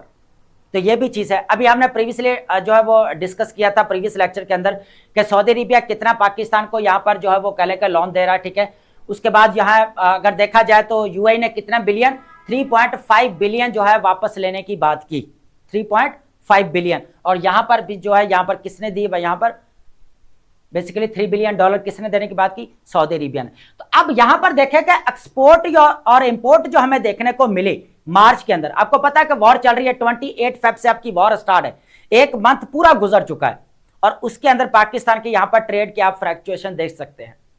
बाकी हम इसके रिलेटेड जो ऑलरेडी डिस्कस कर चुके हैं। तो अगर मार्जिन पूरा इंपोर्ट अगर देखा जाए तो हमने पहले भी कहा था कि सऊदी अरेबिया के साथ हमें ज्यादा देखने को मिले, इसका इंक्रीज हुआ है। ठीक है, तो ये चीज है।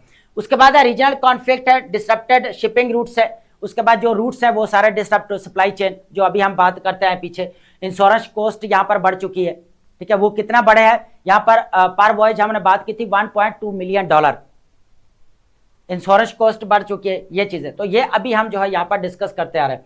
Highlights imports, import flows high sensitivity to geopolitical developments. तो अब ये हमारा पास जो टॉपिक था, ट्रेड अंडर प्रेशर पाकिस्तान जिधर मिडिल ईस्ट का हमें जो क्राइसिस देखने को मिल रहा है, तो ये आप लाजमी नोट डाउन करेंगे, Pakistan shifting economic ties with Middle east. ये टॉपिक इंपॉर्टेंट है, मैं बार बार कह रहा हूं यहां पर, ठीक है। उसके बाद हम बात करने वाले यहां पर, नेक्स्ट है हमारे पास geopolitics, diplomacy, conflict and Middle East वाला मामला। और यहां पर हम बात करने वाले हैं लेबनान इजराइल का जो सेकंड राउंड है उसकी बात करेंगे। यहां पर जो है वो लेबनान की तरफ से क्या डिमांड्स हैं, इजराइल की तरफ से क्या डिमांड है, और यहां पर सीज फायर जो करवाई गई जो 10 डेज के लिए, तो अब फर्दर जो है यहां पर सेकंड राउंड जो है थर्सडे को हमें आज देखने को मिल रहा है, ठीक है। ये भी चीज है, तो अब डिमांड्स की बात करेंगे। ये भी देखें, ये टॉपिक क्यों इंपॉर्टेंट है, क्यों डिस्कशन कर रहे हैं। सबसे इंपॉर्टेंट चीज आप ये समझे कि इस्लामाबाद के अंदर जब ये टॉक्स हुई है, फर्स्ट राउंड हुआ, तो यहां पर लेबनान वाला यहां पर पॉइंट ऑफ व्यू था, ठीक है। बाकी हम सारे डिस्कशन कर चुके हैं, 15 पॉइंट्स है या 10 पॉइंट्स है, 5 पॉइंट्स पाकिस्तान की तरफ से, ये चीजें हम डिस्कस कर चुके हैं। लेकिन मैं बात कर रहा हूं यहां पर लेबनान वाला केस डिस्कस कर रहे हैं, तो लेबनान वाली बात करेंगे कि यहां पर जो है लेबनान वाला भी एक इशू था कि ईरान की तरफ से कहा गया कि जो रीजन के अंदर दोबारा अटैक्स, सिक्योरिटी बेसिकली हमें चाहिए कि फ्यूचर के अंदर दोबारा अटैक्स ना किए जाएं, और लेबनान भी उनके अंदर फर्स्ट प्रायोरिटी पर था। अगर देखा जाए जो मिडिल ईस्ट का क्राइसिस है, सबसे ज्यादा अगर देखा जाए ईरान के साथ कौन स्टैंड कर रहा था, लेबनान कर रहा था, वही लेबनान के जो लड़ रहा था। तो आज वो देख ले कि इनका 42 कह ले कि यहां पर 50 ईयर्स के बाद लेबनान और यहां पर इजराइल फर्स्ट टाइम एक दूसरे के सामने सामने आए, और यहां पर टेबल टॉक हुई और निगोशिएशंस हुए, और 10 डेज के लिए यहां पर जो है फिर हमें सीज फायर भी देखने को मिली, जिसको यहां पर बोला जा रहा है दोबारा एक्सटेंड करने की बात की जा रही है, जो सेकंड राउंड होने जा रहा है यहां पर। यह चीज इंपॉर्टेंट है।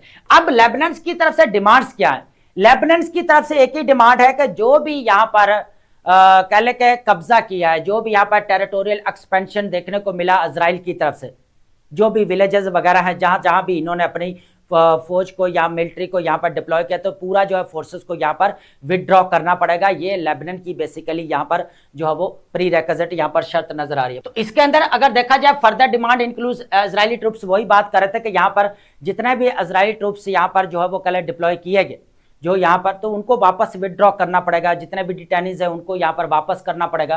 तो ये सारी चीजें, ये डिमांड्स है बेसिकली किसकी, जो है वो लेबनान की, ठीक है। अब बात करते हैं यहां पर वायलेंस तो ऑलरेडी आपका एस्केलेट हो ही रहा है, इसका ओवरव्यू लेंगे।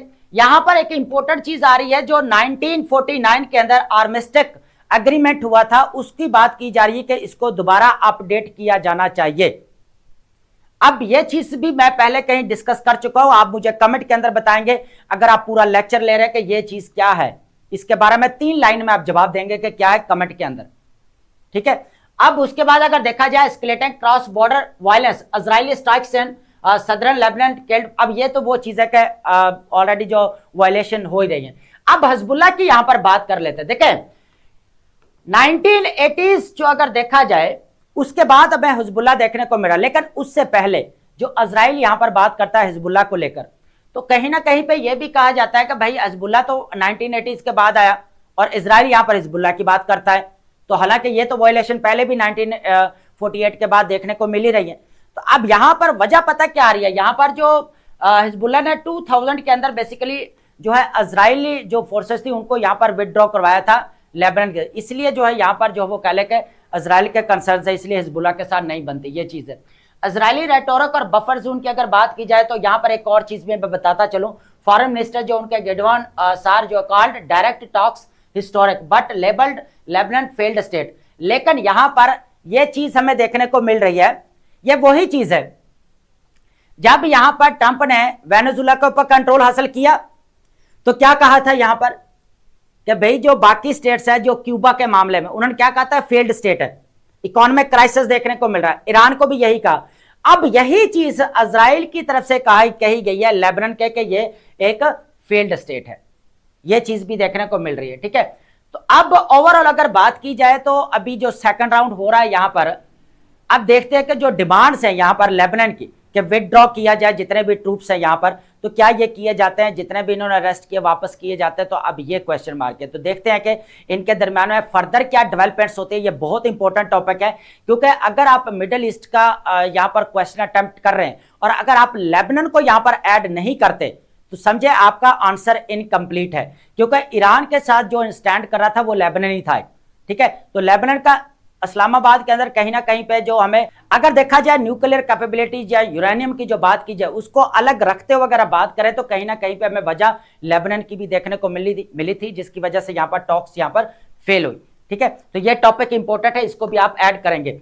अब बात करते हैं, हमारे पास है वोकैब, और वोकैब आपको पता है हम डेली बेसिस के ऊपर जो लाजमी डिस्कस करते हैं, और ये हमारे सिनोनिम्स और एंटोनिम्स के लिए भी इंपॉर्टेंट है, और हमारे जितने भी यहाँ पर कह लें कि राइटिंग स्किल है उसके लिए भी इंपॉर्टेंट वर्ड्स हमारे रहते हैं। तो हम यहाँ पर सिनोनिम्स को भी डिस्कस करते हैं, एंटोनिम्स को भी डिस्कस करते हैं, और मीनिंग को भी अंडरस्टैंड करते हैं। ठीक है, तो सबसे पहले अगर देखा जाए हमारे पास जो वोकैब रहने वाले, देखें मैं पहले भी कहता हूं कि वोकैब का आप एक रजिस्टर्ड अपना बनाते जाए, उसके अंदर डेली बेसिस के ऊपर जो हम यहाँ पर 10 वर्ड्स डिस्कस करते हैं वो आप अपने ऐड करते हैं। हम 10 वर्ड्स का मतलब ये नहीं है कि 10 वर्ड्स उसके साथ दो आप कह लें कि यहाँ पर सिनोनिम्स भी होते हैं, दो यहाँ पर आप कह लें कि यहाँ पर एंटोनिम्स भी होते हैं। ठीक है, तो यहाँ पर कितने, एक वर्ड को मिलाकर टू कितने 5 वर्ड्स को हम यहाँ पर डिस्कस करते हैं। तो आप इनको नोट डाउन लाजमी किया अगर, मोस्टली जो है यहाँ पर रिपीटेड होते हैं, लेकिन अगर देखा जाए तो हमारे पास जो वर्ड्स रहते हैं मेन वो भी कहीं ना कहीं पे रिपीट हो रहे होते हैं, लेकिन न्यूज ज्यादा होते हैं। ठीक है, तो कोशिश करते हैं जो हमारे न्यू वर्ड्स होते हैं उनको पिक किया जाता है, लेकिन फिर भी जो है बार बार रिपीट वर्ड हो जाते हैं। ठीक है, वर्ड हमारे पास क्या रहेगा, वेंजफुल। वेंजफुल मींस क्या होता है, seeking revenge, inclined to retaliate, इंतकाम लेने को बोला जाता है या बदला लेने वाले को बोला जाता है। सिनोनिम हमारे पास क्या बनेगा यहाँ पर, विंडिक्टिव बोल सकते हैं या रिवेंजफुल। उल्टा क्या बनेगा हमारे पास, फॉरगिविंग या मर्सीफुल, माफ कर देना या रहम खा लेना। नेक्स्ट वर्ड हमारे पास करेगा पेरिशेबल। पेरिशेबल मींस क्या था, लाइकली टू डिके, क्या तबाही के अमकानात आप कह सकते हैं, या स्पॉइल क्विकली, जल्दी से खराब हो जाना। उल्टा क्या बनेगा हमारे पास, बायोडिग्रेडेबल या शॉर्ट लिव्ड। उल्टा क्या बनेगा, ड्यूरेबल। ड्यूरेबल का मतलब होता है मजबूत, पायदार। नॉन पेरिशेबल आप इसको बोल सकते हैं।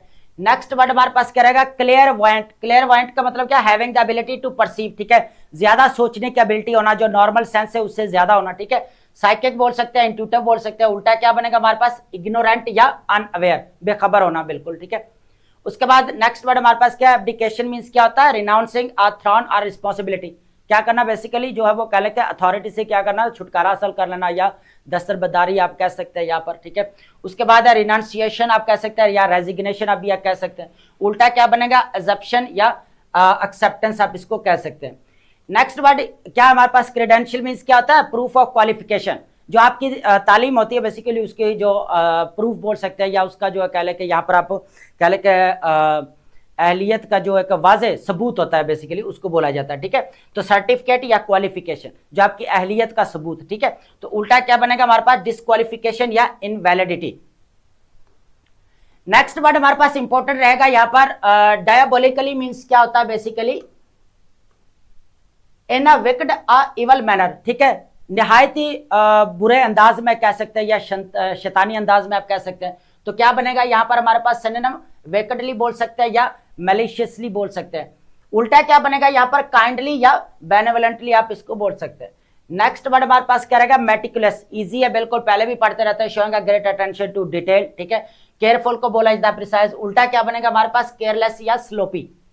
नेक्स्ट वर्ड हमारे पास क्या है, एक्सप्लोडेड। ऑलरेडी आपको पता है राइटिंग स्किल के अंदर हम यूज करते हैं, बर्स्ट या ब्रोक अपार्ट वायलेंटली। ठीक है, जो फट जाना बेसिकली, बर्स्ट या डेटनेटेड, ये वर्ड हमारे पास इंपोर्टेंट है। उल्टा क्या बनेगा, इंटैक्ट या कंटेंट।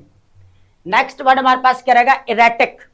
इरेटिक मीन्स क्या आता है बेसिकली, अनप्रिडिक्टेबल बोल सकते हैं या इनकंसिस्टेंट, गैर मुस्तहकम को बोला जाता है बेसिकली। ठीक है, अनप्रिडिक्टेबल बोल सकते हैं या इरेगुलर।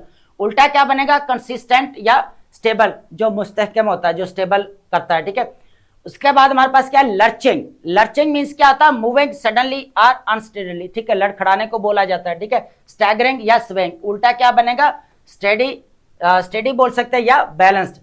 लास्ट वर्ड हमारे पास क्या रहेगा, इंट्रांजिजेंस। इंट्रांजिजेंस मीन इजी है बिल्कुल, रिफ्यूजल टू चेंज व्यू, बिल्कुल जो है जिद्दी को बोला जाता है, हट धर्मी पर उतर आना, जो बिल्कुल किसी के व्यूज को ना माने। ठीक है, या अपने व्यूज को ना चेंज करे। ठीक है, और कंप्रोमाइज। ठीक है, स्टबर्ननेस बोल सकते हैं, रिजिडिटी। उल्टा क्या बनेगा, फ्लेक्सिबिलिटी शो करना या कंप्रोमाइज करना। तो आई होप आपने इंग्लिश वर्ड को समझा होगा, नोट डाउन भी किया होगा।